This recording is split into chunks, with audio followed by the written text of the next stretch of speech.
Welcome back to my channel. Today's video is going to be a little bit of an inspired video, to be honest. I was inspired by Shabbydabbydodah, Tina over on Shabbydabbydodah. I will link her her channel below. She did these kind of like locket style picture frames, and actually it was really good because it actually got me to go through all of my die cuts and things like that, my dies, to see what I had. And I've got a few examples here because I've been getting a few questions as to what I used. So for these ones here, for the square ones, now I haven't got anything in packets, so unfortunately I can't tell you whereabouts I got them. And I know that I got quite a few of my dies in kind of craft room clear outs on eBay and things like that. But these ones here are made with this. So this is, I've literally just cut out one of those, and then I've used a smaller square die to cut the aperture out for the actual photo. And when I've cut the photo out, I've just literally cut it to this size, so then it's exactly the same size as the back, and then I've just got the aperture there, so I've stuck that onto there. So that's those two that I have done. And then with the circle ones, it's literally, I've got a nest of circles. These ones are actually, I have still got these in the packet. These are from the Works, and I think they're £5, and they're just a nest of circles. So I've used the first two. In fact, is there a, I don't even think there's a number or anything like that. They're just cutting dies. So the first one I used was the larger of the two, and then the smaller to cut out, again, the aperture. Now in this one here, I've actually used some acetate as well. I don't know whether you'll be able to see how glossy that is. So I've used acetate in there as well.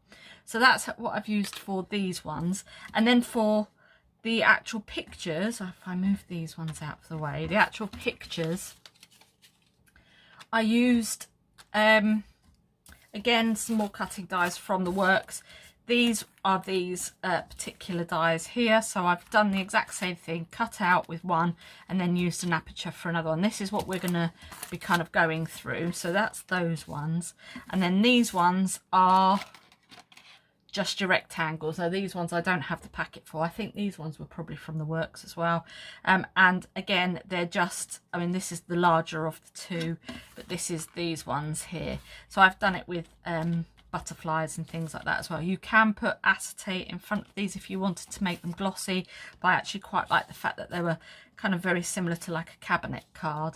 So I'm going to go through and show you how I created these. I'm also going to experiment and see what it looks like with these fancy frames as well. I think she's going to look amazing in that. So I'm going to have a go with that. And I also found, it's been fantastic because I've been going through everything, I found this little tag, so you could probably pop that in as well to create this look, because I haven't got anything round, and to create this kind of look at the top here, you could then kind of do that, or you could just use, if you've got a die like this, you could just cut the top off there and use that. So if you'd like to see how I created these, then please keep on watching.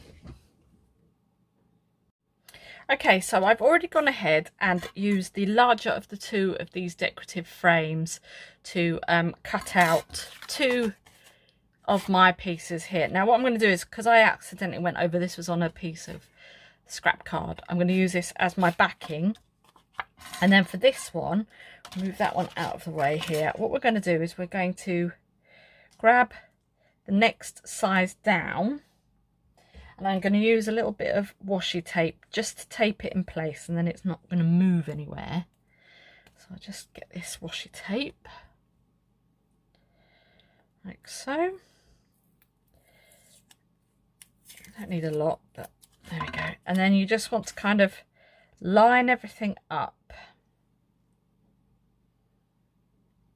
like so.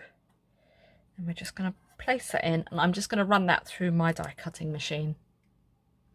Okay, so that's now done, and I've run that through my die cutting machine. We can get rid of the washi tape for now, and then as you can see now, that's cut out a lovely little aperture that's going to sit on top of here. That's why I wasn't so worried about that, but that's now going to sit on top of there.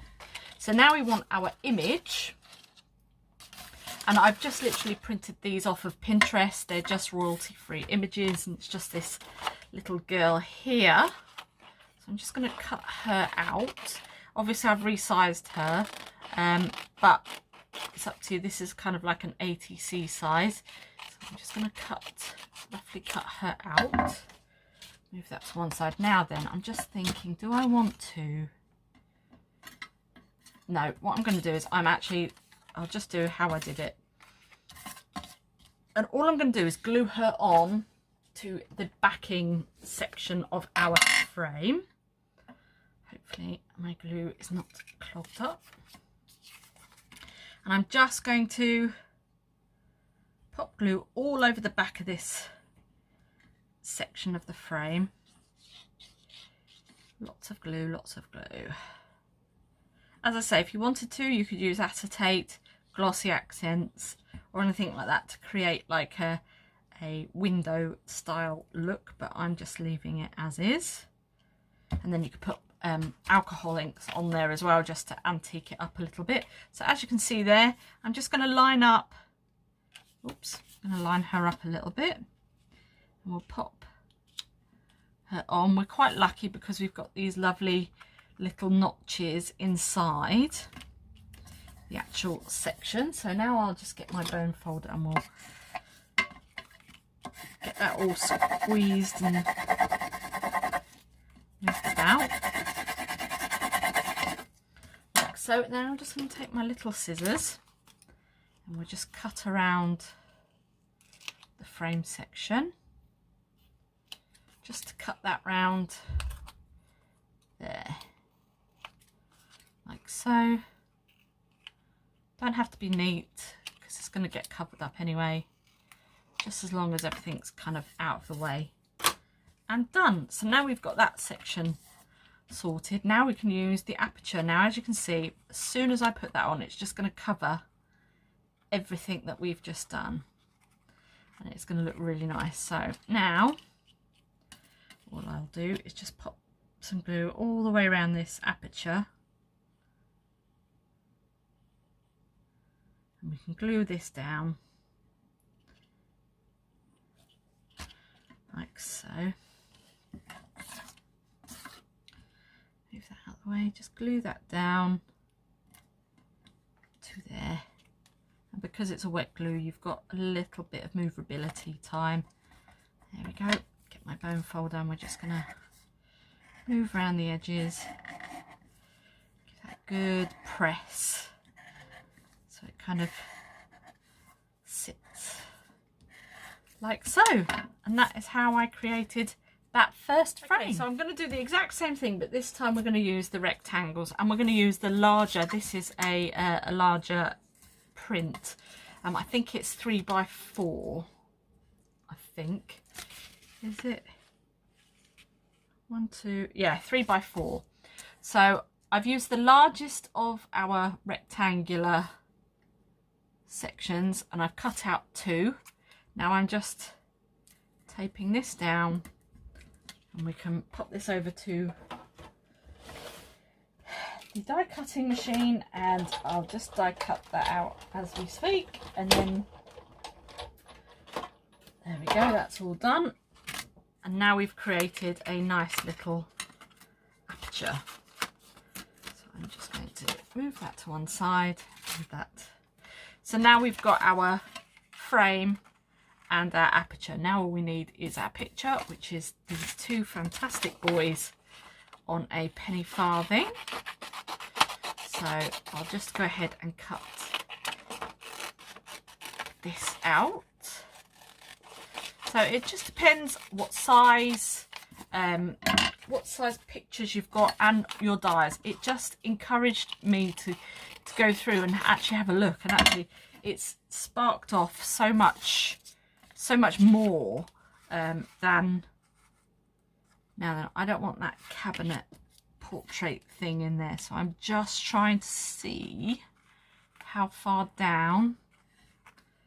Oh, that's perfect. So if I go to there, what I might do is just cut that off while we're here.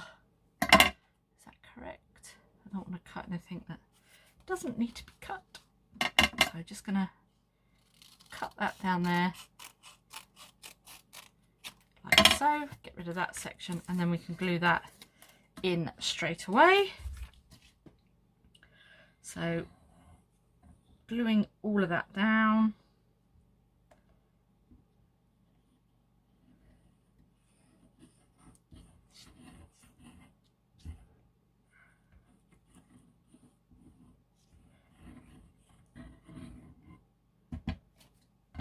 Like that.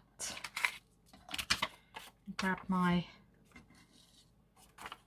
piece of card or paper, just pop that onto the underside there, move that over. We've got the slight gap at the top, but that's fine because obviously we are going to be covering that.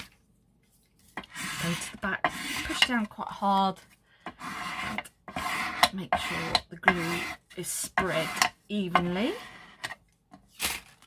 like so. And then we're going to take our aperture again. If you want to, you can distress these. I like to distress them while they're all put together, so it kind of gives it a little bit more of an authentic look, like it's been sat in an attic for years and years and years. Just pop that back there, and then we can pop this onto our picture. Oops, there we go. Pop that onto our picture. Get rid of that glue, and again just go around with your bone folder, pushing, pushing, pushing. You can always go around and trim up afterwards. So there we go, we've got our two boys just on there, and then we've got our girls with a little bit more of a decorative frame. So you could kind of do a little bit of I mean, I've done the boys in the decorative frame as well, but that's just a little bit larger because obviously the print was larger, and I've also used some book page, and the image on here is actually a freebie from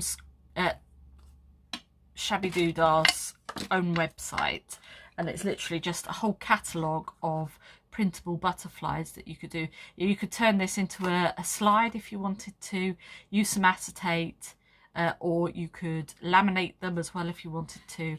But that is just my take on the locket size ones that that Tina did, which was these ones.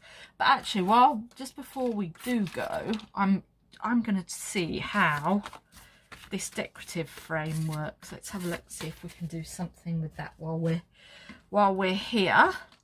I'll just get rid of these. Now then, I've got that and that, so I'm going to stick my photograph, we'll just use this girl again because she's closest, to the oval, and then we'll cut round it, and then I'm gonna have to think how am I gonna stick that in there. Am I just going to do it that way? No, because then it'll have to go onto that, and then we'll have to find a way of gluing that together, maybe. Let's have a look. I'm just going to go for it. Let's just go for it and see what happens. I might have to get the tiniest bit of tape. If it's going to get stuck down somewhere, then if you've got a scan and cut, you could probably get it to cut round the whole section. So I'm just going to see where her head is, pop that in there, grab my bone folder, push that around, and then I'm just going to get my scissors.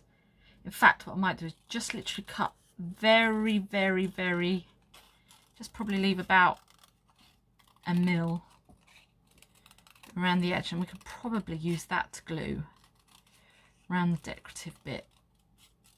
So if I just keep cutting around there, hopefully when we pop that onto here you will not be able to see that. Just take these bits away. So if we pop that on that way, and we'd have to glue it that way. Oh yeah, that's perfect, 'cause you can't actually see it. So I'll just go quickly around the edge of this. Very, very close to the edge.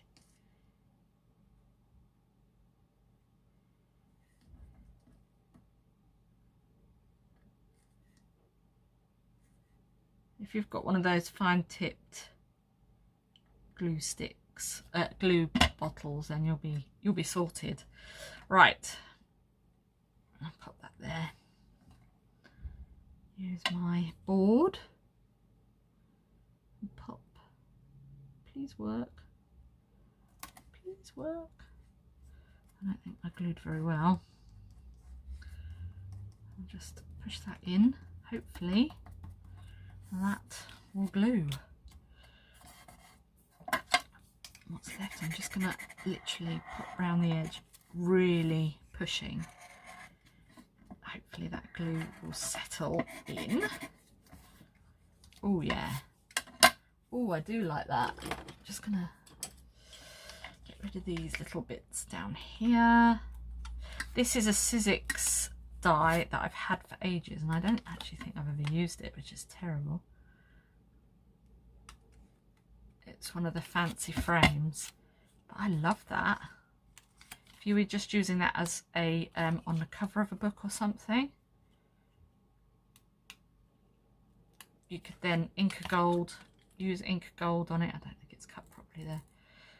You could use Inca Gold on it or something like that. Just get rid of that bit there.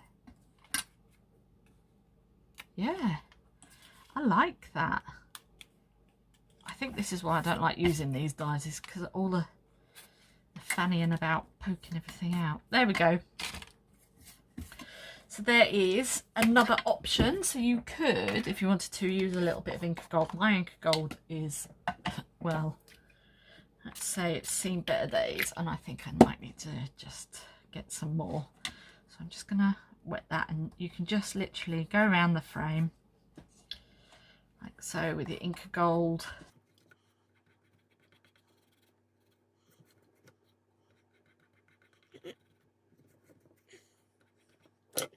It's just gone really dry and I don't know how else to reactivate it. So just keep wetting it with water. As you can see there, we've got a nice little bit of gold going on there, which looks really cool. And then if you wanted to, you could then pop in with some, I think black pink in there. Just put the tea in it. No. Oh, Yes. These are silkies. I'm literally just going to take the tiniest bit and dab it on a bit of paper, and then just go around just to give it that kind of age look around the outside. It's like a pearlized black kind of colour, so it's just gives a real nice depth to everything. So there you go, you could do all sorts of things. I absolutely love that, because you know, it's just that little bit more different, and I just literally cut the little lip around there, because that actually came out the center of there. And then we've got this one, and we've got, if I move these out of the way, so we've got all of these, and these were kind of, as I say, a offshoot of the charms that Tina did. So I hope you enjoyed that. Thank you so much for watching. Stay safe, and I'll see you on the next one. Bye.